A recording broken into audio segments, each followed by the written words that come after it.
Give me a little intro there, Gomer. There's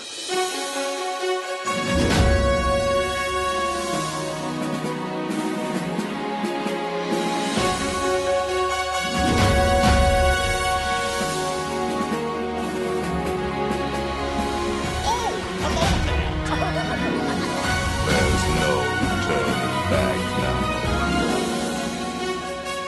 Let's put on the show.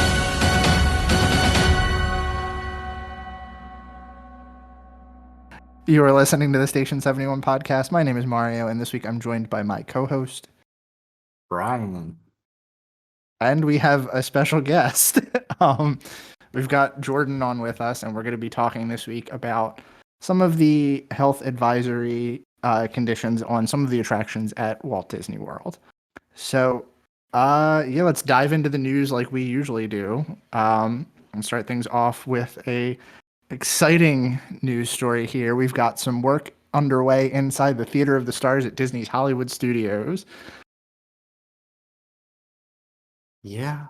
Is this the end of an era? I sure as heck hope so.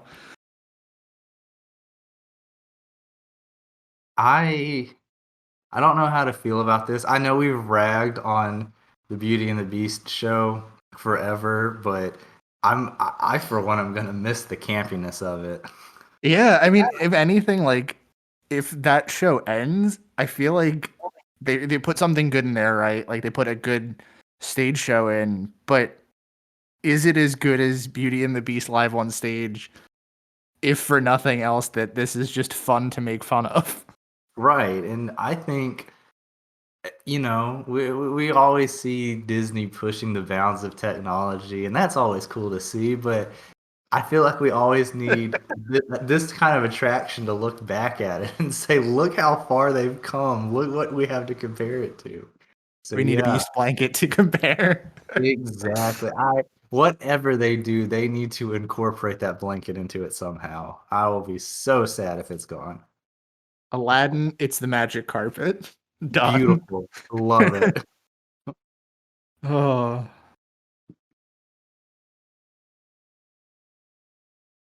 So also in new Walt Disney World stuff, we've got a new commercial for the 50th anniversary, which is as expected. Yeah. Are we still feeling like the 50th is gonna happen? I'm at the point now where I'm just happy that the parks are open and that I'm getting, to go to Disney now. But yeah, this commercial was it was the epitome of, hey, like, we don't have anything new for you guys, but we're open. I mean, there was no like forward looking to anything. It was just like, oh yeah, Disney World exists and it's our 50th anniversary. You should come see us. I mean, it also showed the makeovers that the park icons are supposed to be receiving, but like, But yeah, that's pretty much it. I don't want to come off like super negative and say like, oh, well then they just shouldn't do anything if they're not going to give us, like new big stuff. But at the same time, it's kind of like, I don't know. Like, that's not going to make me want to go to the parks, and I'm a huge Disney fan, so I don't think it's going to make anybody that has to travel for this for a vacation really want to do it. Yeah. But at the same time, it's nice to see, those updates. I mean, like, we talked on here extensively about how nice Epcot's coming along. So at least there's that. At least they're doing what they can with the very limited resources they're clearly working with right now. That's very true. I mean, I think the icon makeovers are gonna look great, but like that's it. That's all we're getting. Yeah. Well, also speaking of Epcot, we've got some new merch that debuted. You can buy a shirt crawling Remy wearable, in like tandem with the opening of Remy's Ratatouille adventure. Not the merchandise option I was expecting to see, but sure, let's do it. You know, yeah, but at the same time, I'm kind of interested to see these. Like, if it really works that well, of course, it's going to be one of those things that, like, if you get it, it's going to be cool for like 5 minutes. But at the same time, like, I want to see how it works. Well, there is a how to play guide on here if you're looking at the article. Apparently, you attach like a little magnet under your shirt and then put the rat on the outside and you push a button and it goes. That's Okay. pretty much all it says. I do love that the remote control is shaped like a wedge of cheese. That's a good design choice. Uh, I so who's mean, gonna buy it? That's the question. Who here is gonna buy this? you know, at the same time, though, I'm gonna say I'm trying to be super positive right now, but Oh no, I meant like out of the all of us, who is gonna be the one to buy this? Because I know I mean, somebody is. if this is like less than $30, I kind of want to get it just to see how it works and how well it performs. Yeah, But I'll say we get tired of some of the same old merchandise that Disney throws out there, so at least this is something very unique. yeah, definitely. I agree with that. It's cool, and I appreciate that they're trying something new. It's just really funny. It is kind of like, again, I want to be a fly in the room when these sort of things get pitched because it's odd, it's different, but maybe it'll be cool. And it's a Disney merchandise, so you know it's gonna sell. So For sure. something They've along that definitely line. made weirder things. That's for sure. And then the last one that we have on here, which is kind of like the big one, I guess. We've kind of known this for a while, but it's been reaffirmed that the Park Pass system, virtual queues, and all of that stuff are going to stick around post-pandemic, according to CEO Bob Chapek. So, how do we feel? Because I feel pretty positive about this, actually. So I was kind of hoping this would come up because it was something that I wanted to talk about a little bit. I'm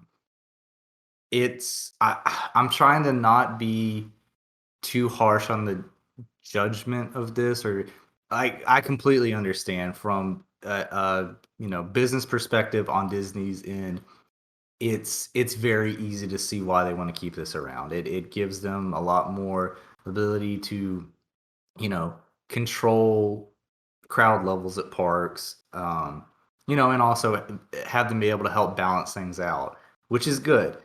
Same time, and I know I speak from a point of view that not a whole lot of people have, but as a Florida resident pass holder, the park pass system does kind of cut into the value that I get with an AP right now. And I think that's going to change a lot once they update capacity and we get back to full capacity. But, like we looked for the past couple of weeks, yeah, and we're not able, it's usually at least 2 or so weeks out for us to be able to book. Most weekends are booked up pretty far in advance. So we're having to, try to, do like Fridays and stuff or anytime we can get off.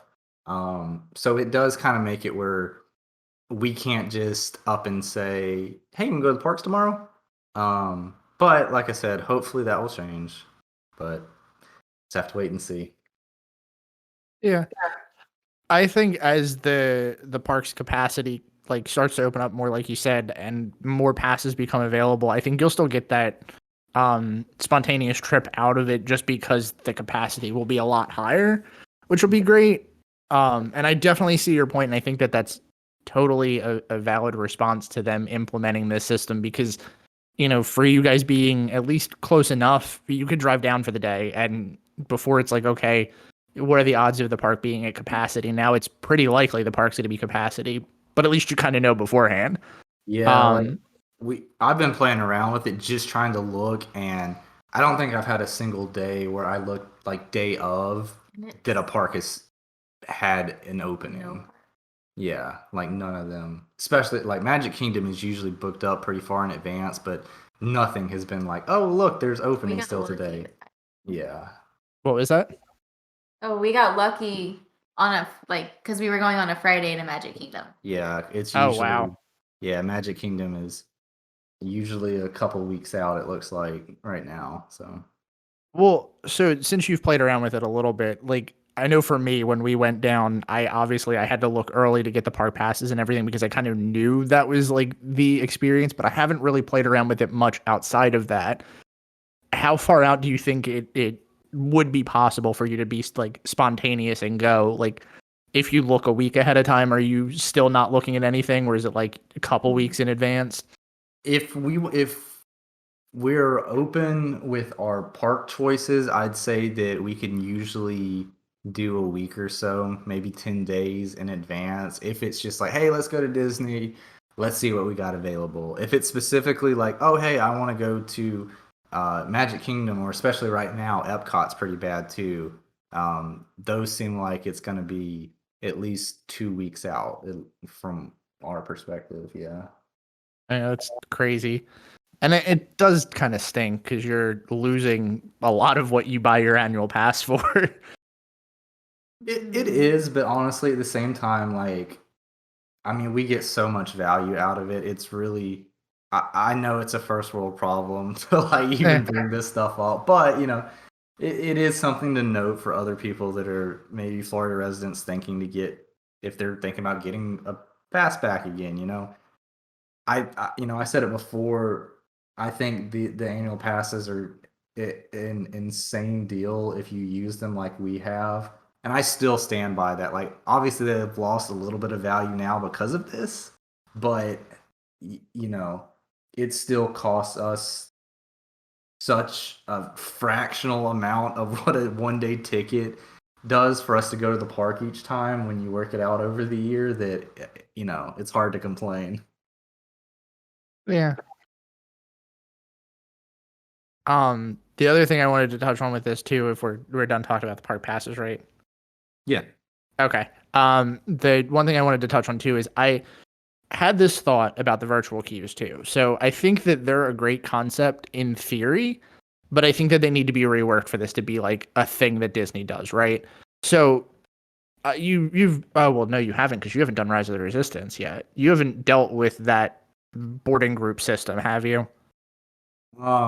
No, we did it for Smugglers. Well, they were doing kind of a No. weird thing for Smuggler Run at the preview where they were doing basically a boarding group, but no, we have not done Rise. Did you have to get there early for your boarding group for smugglers? No, just Or because it was like the pass holder preview thing. So okay. yeah, Anyways. yeah. So my thought is, I think that the boarding groups are an interesting concept, right? Because you don't have to wait in you do still wait in a line, but you don't have to wait in like a long line like it would be for Flight of Passage or something like that. But I also think that it kind of takes a little bit away from the guest experience, because having it implemented on one ride specifically, like Rise of the Resistance, it hypes up that ride enough that everybody's like, oh, if I don't ride Rise of the Resistance, my day at Hollywood Studios is worthless. But at the same time, they also put it in such a way that you have to either be up early in the morning or at the park at 1 o'clock. And neither of those two things guarantees you a boarding group. I think they would probably be better served to do something like a virtual queue where you can check into the queue, and then if you don't want to wait in the queue, you can hop out of the queue. Or if you're not in the park, you can hop out of the queue. Like, I think a proximity queue would work really well with that, but I don't know how hard that would be to implement in the park. I agree with that. The only issue that I see running into that is that if everybody's going to want to jump into the queue, and if they decide that they don't want to do it later, or if it's going to affect their schedule so much that they're going to skip it, nobody's going to go in and open up and jump out of the queue in the app, and it's going to create issues. But Yeah. I would like to see some kind of system implemented, and I don't know how to do that correctly, because the only thing I can think of to compare it to is like dining reservations. And you have to put a credit card down so that if you don't show up to dining, like you get charged. But obviously, I don't want them to start doing that stuff with boarding groups or anything. But yeah, I'm surprised that they haven't started implementing this for more attractions across the parks. Yeah, and even if they did, like, I don't know if this would be a way to get rid of Fast Pass, but like, if they did it in a way that you could only queue up for one ride at a time, and you had to be in that park to queue up for the ride. So, like, if I'm going to Hollywood Studios, I'm not, or if I'm going to Magic Kingdom, I'm not queuing up for Rise of the Resistance because, like you said, then you would kind of hog that place. And then maybe even if, like, for when I did the virtual queue thing that they had for Savi's, how they had done that was they sent you a text, you got put in line, and then if you got a text back from them, you had to go back within a certain amount of time. So kind of do it like in a boarding group fashion. I guess that just eliminates what I said, but have it so that like you have to be in the park and not like at 7 o'clock they release all of their groups. Everybody go. Well, I love that you just described the old paper fast pass system, which I love. Like honestly, if it went back to something like that where you have to be there, you're only allowed in one fast pass queue at a time. You have to be in the park to check in, and you get it. It's like that's the paper fast pass system, and I loved it. So I'm 100% down for that. It's just, I think that system worked way too well for them to get rid of it, but I also get the point of like the 3 fast passes and then you're guaranteed those 3 rides. But true, but it's also like, you know what the old fast pass system did, which Disney should love, is that it kept people in the parks for longer because it was the longer you stayed in the park, the more able you were to get more fast passes. And well, in theory, it didn't always work out that way. in theory, I would say, like, if you planned out well enough, and obviously it was in a different time back when I was a kid and going, but we got, tons of fast passes. You get there early, and then like we end up staying most of the day because we were able to just bounce from one thing to the next, and if it was like, if the fast pass return was hours and hours away, we were like, oh, we're not going to get a fast pass for that. We'll do it for something else. But like, it kind of, I don't know. I always felt like it was good because it rewarded you for if you wanted to get there early. It rewarded you for if you were willing to stay longer. And it rewarded you if you were willing to, put in some effort to your planning. Yeah. So I don't know. I miss it, but I understand why it's hard to do that kind of system nowadays. Yeah, I mean, it also it rewarded you for paying attention too. Did I ever tell you about the paper fast pass that I had for Rock and Roller Coaster that ended up being a souvenir because we couldn't ride it? Nope. But so the old system, the way that it used to work for everyone that doesn't remember this, over the fast pass line, they had a return time for like when you could come back to use your fast pass, and you had to pay attention to like when the distribution windows were on that timesheet because if you punched your ticket in, you were then locked into that time. Well, one of the times that we went to go punch a paper fast pass, I was allowed to go up with my cousin to get whatever we wanted and go wherever we wanted in the park. We went up to Rock and Roller Coaster, didn't pay attention to the time, punched our ticket for the paper fast pass, and we got it it was like sometime in the afternoon was when we got the fast pass, but the time that came out was for around closing. So we were done for the day. So the system was great if you paid attention. There was something so satisfying too about putting your Key to the World card in there and getting the fresh off the press ticket pop out too. I miss that. Yeah. Well, we don't have any housekeeping this week, so I guess it's fair to just dive right into our topic. We decided that we were going to discuss some of the health advisory warnings on some of the attractions in Walt Disney World. Just different safety warnings and things like that that you may find on different attractions, what they mean, specific advisories for different kinds of attractions and stuff like that. I know I put a lot of stuff in towards the end under the service animal stuff. Did you add any of this, or is this all Beth's notes? This is all Beth. Okay, cool. You put a bunch of stuff in. Yeah, I know I did the service animal stuff, but I saw all the other things in here and I was like, wow, there's a lot. So thanks, Beth, for helping us out this week, even though she couldn't be on the show. So I guess we can just kind of run through this and we'll talk about everything that's on here. So obviously we know not every attraction is made for every person. So a lot of these health advisory things definitely help out when you're looking at attractions that you can and can't ride. Now, obviously everything is going to be up to the discretion of a healthcare professional. So always consult your doctor if you have any kind of health condition and you're planning on traveling to Walt Disney World. Got to throw that disclaimer in there so nobody's like, we said that you could do this now. Yeah, none of us are medical professionals. Let's make that very clear. And also too that a lot of these don't necessarily apply to us, so we don't have the experience for all of them. Enough research has provided some pretty good understanding on a lot of these things. But again, if you're planning on traveling, definitely talk to your doctor. So some of the warnings that we have on here are that some attractions utilize video captioning, assisted learning, and even language detected devices for people that need it. So you would actually be able to, if you are harder of hearing, you would be able to utilize those devices or tools. And if you need information on that, check with guest services. I'm not going to point that out a lot because that is a lot in some of the notes that I saw that you can check with guest services for your specific needs. I think that's probably definitely a good place to start because guest services has the tools for everything.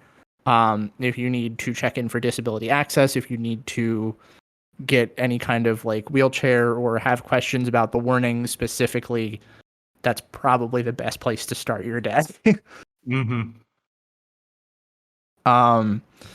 So conditions that Disney signage covers, we have high blood pressure, heart, back, neck problems, motion sickness, expectant mothers, wheelchairs, if they're accessible, and whether or not you must transfer out of them.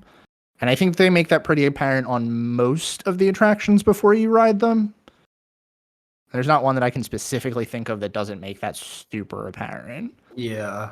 It is good to point out that, if you fall under one of these categories, probably, pay a little bit more attention if you can as you come up to the attraction. Cause I know those signs are there, but obviously like, I'm just like, ooh, let's get on this and don't, take a chance to look at it. So yeah, use what Disney is providing you if you have a health condition. And like you said, they do make it pretty obvious. They do have those signs in a lot of places. So it's pretty easy to tell, I would imagine. Also, like you said, I've never stopped to read them, so I could not tell you. But that said, I know that they are in the My Disney Experience app, so it is good for something. And you can find them all on their website. Their website has details on which attractions are good for, or which attractions you shouldn't ride if you have any of these conditions, and they specifically break out what is like a possible issue. Now, most of them are kind of like that general coverage of like high blood pressure, heart, back, neck problems, blah, blah, blah. So if you're riding anything and have those conditions, definitely ride with caution. And she also noted on here that there are some keywords to check for: high speed, turbulent, sharp turns, and sudden drops. Now, I'm assuming that she's talking about in the attraction signs as well. They do have, like on the sign, they have keywords like that says this attraction has high speeds, sharp turns, sudden drops, etc. That I've definitely noticed. Yeah. Cool. So we just want to go through the list of things we have here and talk about all of these, or do we want to anything specific we want to talk about? Or let's see how she's got this broken down. Yeah, I think we can go through it. Okay. So the ones that we want to start with here are the attractions with no health advisories posted at or on the Disney website. Obviously, shows, stationary things like that are safe, but we want to, utilize the planning tools that Disney provides. And like we say on all of our episodes for trip planning, one size doesn't necessarily fit all, and it's important to do your own research if you have any specific concerns. So the big thing that I kind of noted that I think Beth noted in her research as well is that if you are sensitive to certain things, there are tags on the website that you can kind of browse through, but also be warned that just because it's there doesn't always mean that it's not covered in that attraction. Like, just because some of these attractions have flashing lights listed, it is going to be present, but there are other ones that may have some concern. So it is best to research the attractions you're planning to ride, even if they don't necessarily have a health warning, which kind of sounds a little redundant, but in the end, it'll probably be best for you. Yeah, and you know, certain stuff, it is good to do a little bit of your own research. My best example was that my dad could never ride like a lot of like motion spinning type rides. Like Mission Space was obviously out, but then like he also couldn't do the teacups, which is something that, you know, you would think, oh well, this isn't gonna have a health warning. It's like, but you need to know yourself a little bit. If you get nauseous on spinning things, that's another one that, you know, you're not gonna be able to do. So it does pay to do a little bit of your own independent research and not fully just rely on the stuff that Disney puts out, though they do put out a lot of resources. Yeah. So some of the ones that we have on here that have no health advisories. So we have them broken down by park. So four attractions that don't have any kind of like health advisory on them. You have in Magic Kingdom, It's a Small World, Country Bear Jamboree, Astro Orbiter, Space Ranger Spin, Jungle Cruise, Liberty Square, Riverboats, Dumbo, Mad Tea Party, PhilharMagic, Peter Pan's Flight, Pirates of the Caribbean, Prince Charming's Regal Carousel, Haunted Mansion, Magic Carpets of Aladdin, and Swiss Family Treehouse. That said, I feel like Haunted Mansion of all of these should probably have some kind of health warning. I can see that. Maybe even Pirates too. Pirates, because I mean, Pirates does have that drop. I mean, obviously, it's not like meant to be a thrill ride drop, and it's not, but it still does have that drop. Yeah. And I guess I'm kind of surprised too that like Swiss Family Treehouse doesn't have something on there. I mean, it is a lot of steps to be going up and down. Yeah, I think the descriptor on the Swiss Family Treehouse explains that it is an up and down walkthrough, which actually, now that I'm thinking about it, is there ever a cast member posted outside of Swiss Family Treehouse? I'm gonna say when we went this last time, I thought it was closed and I was like really upset because I was like, oh man, I want to do Swiss Family Treehouse, and it's like, oh no, it's just kind of a free for all right now. You just go and get on it if you want.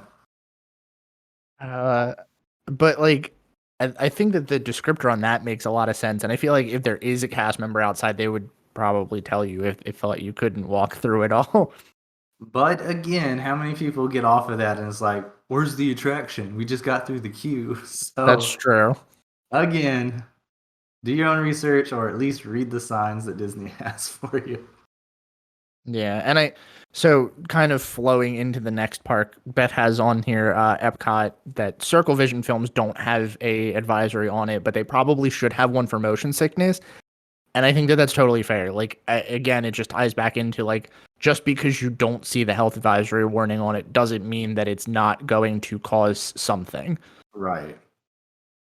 I think, unfortunately, that's where this kind of trip is going to cause the most planning is just you're going to have to look into the attractions. You're going to have to see what they are and maybe even watch a ride through to see if it's going to affect your experience. Like, I don't know, I would think Haunted Mansion would have one for flashing lights or even the little jump scare things, because, I mean, those get me, and I can't imagine if, you know, I had a heart condition, that would probably be rough. Right.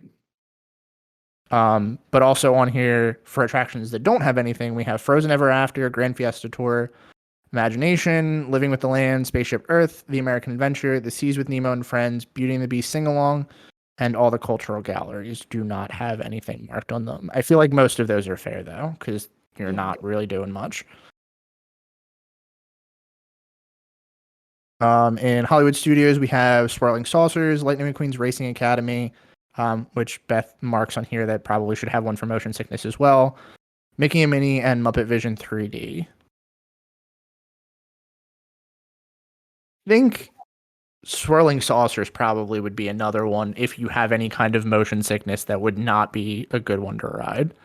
Yeah, I mean it is very, very, very mild ride, but at the same time, some people just any kind of, spinning in tight circles can cause that. So yeah, this is another one to, know yourself. Yeah. Have you done that attraction at all by any chance? I have, yes. Okay. We did it the last time we were down there, and it was surprisingly a lot of fun, but the weight distribution between the two of us was enough to make us like really spin, and I think that it's definitely a good one to note that you may get motion sick on. Yeah, it was we did it was it for a Toy Story Land preview that we did it? We went with a friend who was also a pass holder at the time, and yeah, I was kind of surprised, like it the whole time we were waiting, which was a little bit. I was like, this is so not going to be worth it. But by the time we got on there, I was like, it's actually kind of fun. And it's one of those that, like, man, if they just dialed it up just a little bit more, Yep. like it would be really cool. One of my biggest regrets from the last trip is that we didn't get to go back and do it at night, because we did it early in the morning to get it out of the way to say we did it. And then after we got off of it, I was like, I bet this attraction would be so much better at night with all the lights and everything on it. Yeah. But that's way off topic. In Animal Kingdom, we have all of the animal trails are not marked, which I guess that's fine. It's tough to be a bug, Navi River Journey, Animation Experience, Triceratops Spin, Wilderness Explorers, and the Wildlife Express train. I'm kind of surprised too. Like it's tough to be a bug. That thing will jab you in the back. Like I can see that posing some issues. Yeah, and I mean, I think of all of them, that's probably the most surprising. Yeah. I like that Wilderness Explorers is listed as an attraction, though. It deserves it. So the next warning that we have on here is specifically word for word warning for safety. You should be in good health and free from high blood pressure, heart, back, neck problems, motion sickness, or other conditions that could be aggravated by this adventure. Expecting mothers should not ride, which is basically the warning on all of the, I guess, more thrilling attractions. Now we went through the ones that don't have warnings. I think these are a little more specific, and most of them are actually for all of those things. Now there are a few on here that are marked just for motion sickness or fear of heights too, which I thought was pretty interesting. And I think that's actually kind of what triggered this conversation too. Yeah, for those of you wondering why Jordan is joining us, Jordan is expecting. So for our last, this is also the first time you said that, so congratulations. Oh, thank you. I know you already know Mario, but for any of our listeners who aren't in our Discord or follow our socials, yep, we are having a little girl, but that meant that our last trip to Magic Kingdom, we had to make some adjustments. How hard was this for you guys? I have to know. Well, I don't know. I'm curious as to your thoughts on it, Jordan, since you're the one actively dealing with the pregnancy at this point.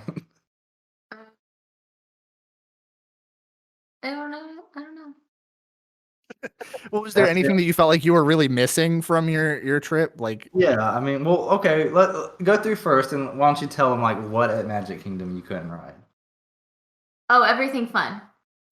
So there's no like Big Thunder, Space Mountain, Splash Mountain, Seven Dwarfs. Surprisingly, I can ride Pirates. No, Barnstorm. the Barnstormer, which I don't think we ever ride anyways, and Tomorrowland Speedway, which we've never done together. So,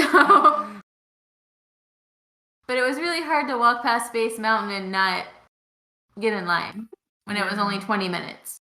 oh, that's even more rough.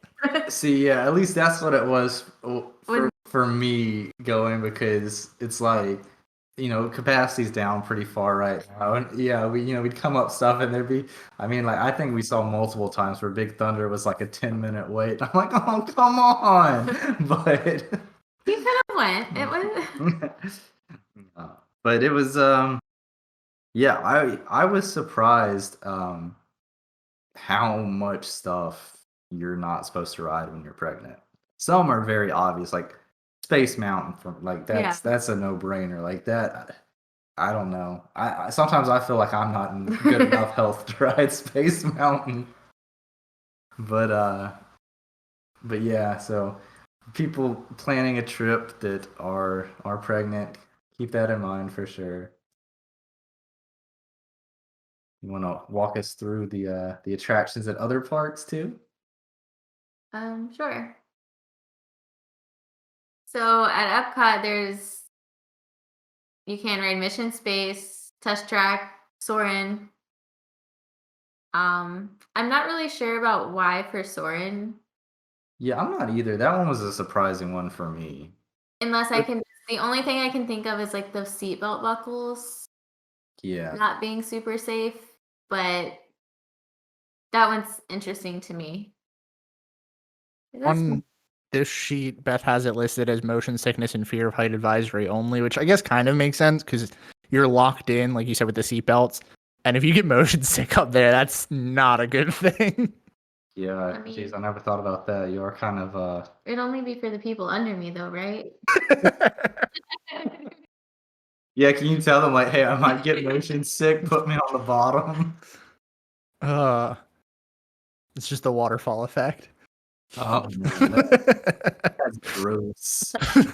But yeah, I don't know. It's like I think I've mentioned on here many times before. I have a terrible fear of heights, but this one doesn't bother me for some reason. I don't know. The Flight of Passage. Flight of Passage doesn't, because as immersive as the experience is, I know I'm not actually flying, so it's okay. But yeah, like this one, I am actually dangling in the air over something. But I also like Flight of Passage, for me at least. I feel like they do a better job at hiding that. Like, yeah, if you look around, you can kind of see the people on the other carts, but like Soarin', there's no hiding that. And if you're in the wrong spot, you see the edge of that screen, which is a little disorienting. Yeah, I've definitely gotten motion sick on Soarin' before. I feel so much of Soren's issues, I feel like, could be solved if they would just work on the screen. Yeah.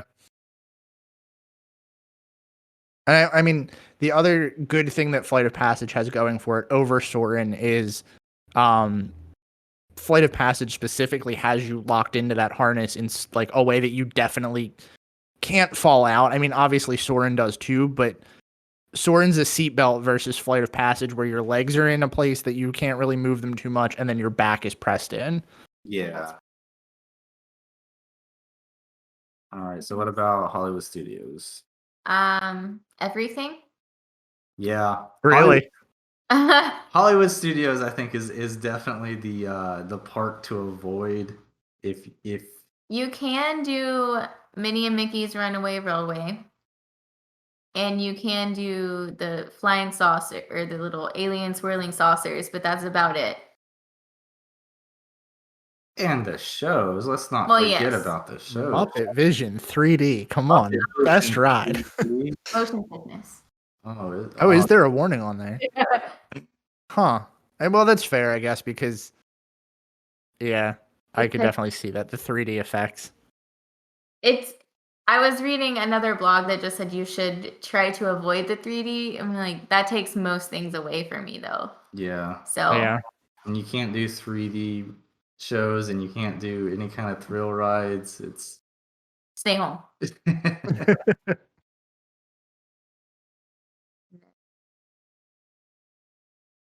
So I mean, like, obviously, I feel like Hollywood Studios is pretty obvious. None of the roller coasters, Tower of Terror, any of the thrill rides, pretty much a no-go if you are pregnant or if you have heart, back, or neck problems, you get motion sick. So, I kind of feel like, yeah, this would be like going to Universal. At a certain point, it's like if you can't ride roller coasters, maybe plan to go to a different park. Yeah. Is that fair? And so for Animal Kingdom, no Flight of Passage, Expedition Everest, Cali River Rapids, Kilimanjaro Safaris, which I don't think I would be able to handle anyways right now. And another one that Beth didn't mention that's on Disney's actual website is Dinosaur. Yeah, that makes sense. I think that's it for Animal Kingdom. So, as much as they want to Yeah. remind you that Animal Kingdom is not a zoo, if you are pregnant or get motion sickness, it's pretty much going to be a zoo for you. I was just thinking, like, it's really funny. Hollywood Studios and Animal Kingdom have probably about the same amount of rides that you can ride in them, but it looks like significantly less on this list because there's so many rides in Hollywood Studios that knocks out. Right. Versus Animal Kingdom, where it's like it's still an okay park because you've got other things you kind of can do. Right. Yeah. And my favorite thing at Hollywood Studios is Tower of Terror. So Oh, yeah. Don't go to Hollywood Studios for the next couple months. You gotta kind of avoid that one. We might just wait till after the baby for that one. doing ride swap by myself.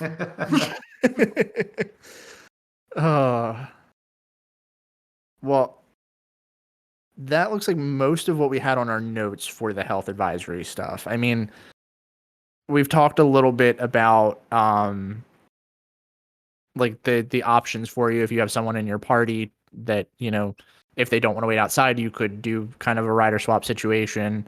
There's definitely options there, or they could just wait outside, or you could not do them. Those are the options.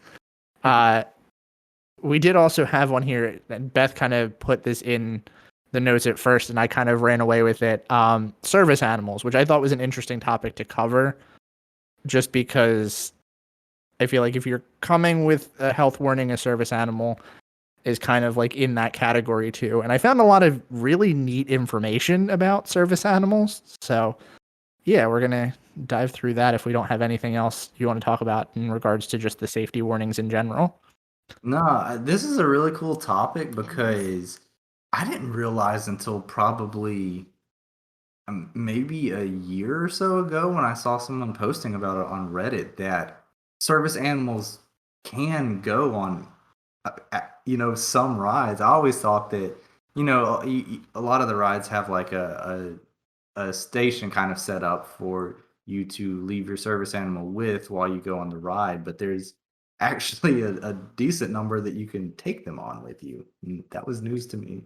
Yeah. So quick plug, because that was one of the things that I found while I was looking for this. There's a post on our Disney World, not Walt Disney World. Yeah.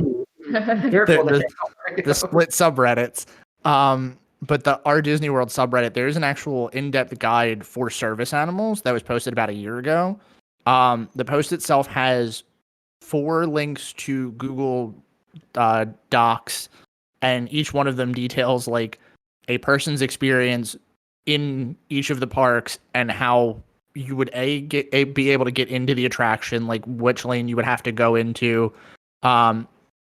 B, where you can keep the service animal or if they can ride, and how easy it is to get in and out of the attractions with a service animal. So that post was a phenomenal guide that really detailed a lot of what I found. That, and there's a site more with the names, not Blog Mickey, but Mickey Blog, that had a bunch of resources for service dogs as well. So quick plug to both of them. But before we even talk about that, Walt Disney World has on their website, again, more guides about the animals themselves, but they define a service animal as a dog or a miniature horse that's trained to do work to perform tasks for and or assist a person with a disability. So obviously don't abuse that. Quick plug for that, because it is very easy to manipulate that, but it does hurt the people that necessarily need these animals. Yes. So how they have it broken up, kind of the same way that they would with the warnings for health and safety stuff, is where they are allowed, where they're not allowed, and then they also have a section for the relief areas for the service animals. One of the things that they have on here is that due to the nature of some attractions, service animals may not be permitted to ride. At these locations, you can ask a cast member about available options, which include like rider swap with a member of your party. So basically, like if you had a small child with you, you could ride. Somebody would have to wait with the animal, and then you could get off, and then they could ride. Or they have the option of the portable kennels, which I've seen a couple times at some of the attractions. I think the last one I saw it at was Peter Pan's Flight. They have like a crate kennel that they can pop up, and the dog can, or animal can, wait in the kennel while you ride the attraction. So the ones that they are allowed on with caution, so these are the rides that will accommodate your service animal, but remember to, as always, consult a cast member. Specifically that they had listed were Prince Charming's Carousel in Magic Kingdom, Epcot, they had Disney and Pixar Short Film Festival, Spaceship Earth, Hollywood Studios has Toy Story Mania, and then Animal Kingdom has the Gorilla Falls Exploration Trails, It's Tough to Be a Bug, and Kilimanjaro Safari. I did find that in reading through the guide that I suggested and some of the other sites, they do say that there are other attractions that allow the service animal on, but it's kind of a gray area where it's not explicitly listed. Basically, if it's not safe for the animal, they will have them wait off of the attraction. I was gonna say, I know specifically the post that I had seen about a year or so ago.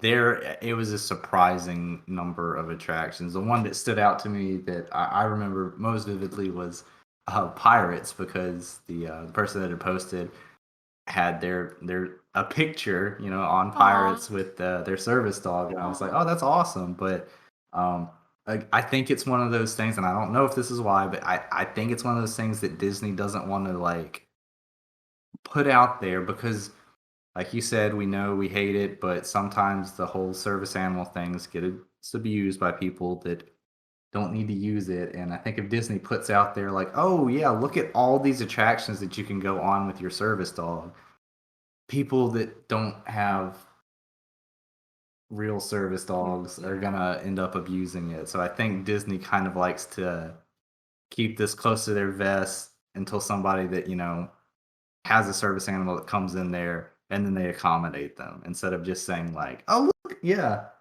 don't bring Rover and go on Haunted Mansion. So yeah, because I don't see why parks or rides like Haunted Mansion or like Little Mermaid like wouldn't be able to accommodate like a service animal.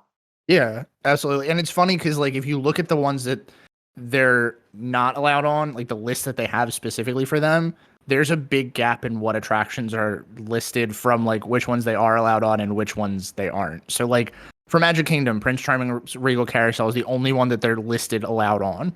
Magic Kingdom has rides that they're not allowed on: Barnstormer, Big Thunder Mountain, Peter Pan, Seven Dwarfs Mine Train, Space Mountain, Splash Mountain. So like the other rides are there, but it's probably up to cast member discretion. Some of these are just like, come on, man. You don't even. Why would you try to put a service animal on Space Mountain? That is just cruel. Yeah, that I'm not sure about. But I mean, the one that I kind of thought it would have been like a little weird to not put a dog on, or like that was a little weird you couldn't, was Peter Pan's Flight. And then I remembered that they are kind of high up, and that would be a safety risk. But I guess the ones that they have listed that you're not allowed to have them on here for the other parks: Epcot, Mission Space, Soar, and Test Track. That leaves pretty much the rest of the park that you can put them on. I don't know if I would want to subject my dog to some of the attractions there, like Journey into Imagination. Probably not. Hollywood Studios has Swirling Saucers, Smuggler's Run, Rock and Roller Coaster, Slinky Dog, Star Tours, Rise of the Resistance, and Tower of Terror. It seems like all of the ones that have health and safety warnings on them are the ones that you're not necessarily allowed to bring the animals on. So like Animal Kingdom, we have Rafiki's Planet Watch, the Flight of Passage, Expedition Everest, Dinosaur, Cali River Rapids, Maharaja Jungle Trek, and Primeval Whirl. Oh So my God. I'm sorry, but like dinosaur, that would be the coolest thing that you could do to a dog is put it on dinosaur.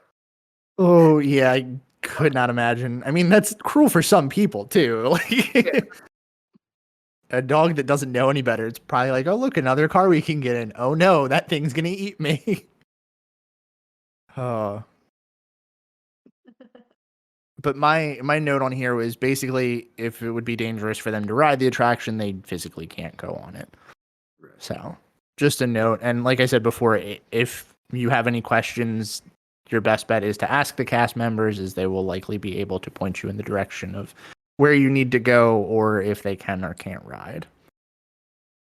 And then another thing that I thought was pretty important that they also have listed on there, I probably won't go through most of these, is that they do have service animal relief stations throughout the park. It seems like there's about 4 or 5 in each park. I've never actually noticed that they have any signs or anything for these, just because I don't have, like, I don't look for those. I've But noticed a couple of At them. Magic Kingdom. Yeah, they're fairly tucked out of the way in a lot of places.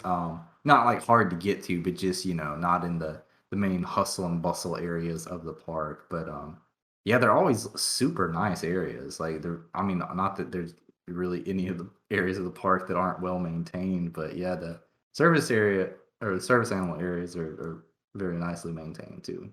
They were on the cruise too. Oh yeah, that's right. They did have really, Yep. Yeah. Mm-hmm. There was like, I think, one per deck, I want to say. Mm-hmm. Yeah, it's good to see that Disney puts in the effort to that kind of stuff. yeah, that was the one thing that I was noticing as I was looking through these is that, like, it may seem like to somebody that doesn't have that need, like they would have to do it, but there are a lot of places that don't accommodate these things in the way that Disney does, and it seems like Disney makes it as smooth as they possibly can to make it so that it doesn't affect both you and the average guest experience. Because like I said, I don't really look for these service dog relief areas, obviously, because I don't have a service dog, but they put them in a spot, like you said, that's nice enough that it seems like it's not out of the way, even just by the descriptions of where they are. But it's also not going to affect the average guest because it's not directly in your view. Well, and plus just the fact that they have multiple places per park. I feel like Disney could get away with having like one and saying, "There we go, see, we're accommodating," but they're able to put them in different areas of the park so that you're not having to adjust your schedule and walk your service animal all the way across the park to a relief zone. You can just go to one that's close to you while you're going around the park like you want to, which again, it's just something that it's good to see Disney going above and beyond with. Yeah, and for example, it looks like most of these have a space at least relatively in any corner of the park. Like there's one in almost every land in Magic Kingdom. Epcot's got 4 Future World East, West, United Kingdom, and then between the Outpost and Germany. So that's like pretty much every corner of that park. Like all of these seem like they're pretty well paced apart too, which is really nice. Mm-hmm. But some notes about the resort hotels too, which this was stuff that Disney's website doesn't explicitly have, and I think through research it was nice to find this. If you have a service animal and you are planning on going to Walt Disney World and staying in one of the resort hotels, you're not limited to just pet-friendly hotels, because that's a thing that Disney does now. Because you have a service animal and it is a service animal, as long as you can provide proper identification and documentation, that animal can stay at any resort.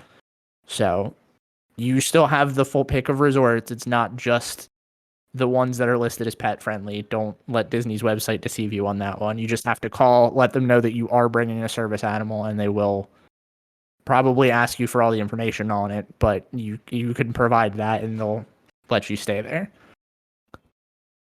And that said, you also won't be charged any extra fees because you're traveling with the service dog. However, if the animal becomes disruptive or destructive during your stay, you can be charged for any associated damage. So it's nice to know that they're also not taking away from that experience too. Definitely. I mean, because obviously staying at the resorts is a huge part for a lot of people's Disney experience. So Yeah. The other cool thing that I found too is that your service dog is pretty much allowed to go anywhere with you, including restaurants, pool areas, and gift shops as well. The only thing that I did note is the service dog can't go swimming in the pool with you. They would have to stay outside. come on, Disney. I know. I don't care if I'm in the pool. Let the service dog in there. What if Let the puppy swim. in a pool? Yeah. And if you are making a reservation, most of the blogs that I was reading about this suggest that if you're making a dining reservation, let them know prior to arrival, because they oftentimes do have tables that aren't necessarily designated for service animals, but are more accessible if you have one, so they can accommodate you in that direction. But I think that kind of goes with most things. Okay. And then the last thing that I have on here is that service animals do fall under the disability access pass that we've discussed before. And if you do have any kind of needs that may require disability access, it's definitely something to look into. We did a whole episode on disability access back in like the very first season of this show. So definitely want to plug that to listen to, because I think that was probably one of our best early episodes too. Oh, definitely. And funny enough, not for us, not because we did anything. That was just a good episode. But yeah, Beth also put on here some weird outliers, specifically Astro Orbiter and Mad Tea Party have no health warnings. Not even Expected Mother. Would you feel comfortable riding either of those, Jordan? Tea Party, but Astro Orbiter, I don't think I would care. We rode the carpets last time we went, so that's essentially the same ride. Yeah. I wonder if it has anything to do with, well, I guess it does. It doesn't have a warning on it, but I feel like the height, if anything, would be the big thing. But I don't know. It doesn't even go fast. Like, No. Well, I mean, it's gotta be the height, right? Because that's the only thing that's different about it and Magic Carpets and Dumbo. Yeah. It's higher. I Mm. don't know, but I don't do the tea party when I'm not pregnant, so I don't know. well, any specific notes or words of wisdom to people that are traveling to Walt Disney World that may have any of these conditions besides research? It does not hurt to ask. Yeah, that's for sure. Like, cast members are there to help you out. If you have questions, if you're unsure about something, talk to them. They'll help you. They asked me no questions when I needed the disability access pass for somebody. That's good. Like, I called them, I called guest services. I was like, I have a family member, I need this. And they said, okay. They didn't ask me why. So, yeah. Nice. Disney has a lot of good resources out there. And then you've been recently on some Disney, is it Facebook groups or like blogs that are specific about going to Disney pregnant? Yeah, just researching today, I was looking up actually Disney touring plans has like a whole section on like going to Disney while pregnant. And then there is a whole Facebook group dedicated to it. I don't remember the name of it offhand, but I'll find it and put it up. Okay. And I just wanted to touch on that too, because I think I mean, I guess maybe it's kind of tooting our own horn to say that there's unofficial resources out there to help you planning stuff for Disney. I feel like for almost any medical or like lifestyle choice, whatever, there's some kind of group or resource out there for you to help look up stuff. So Yeah.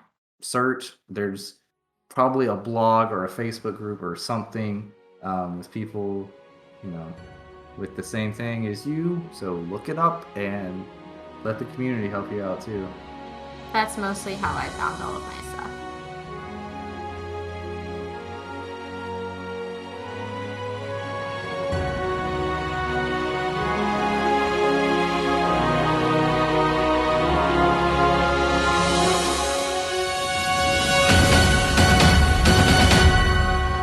Please stand clear of the doors. Por favor, manténganse alejado de las puertas.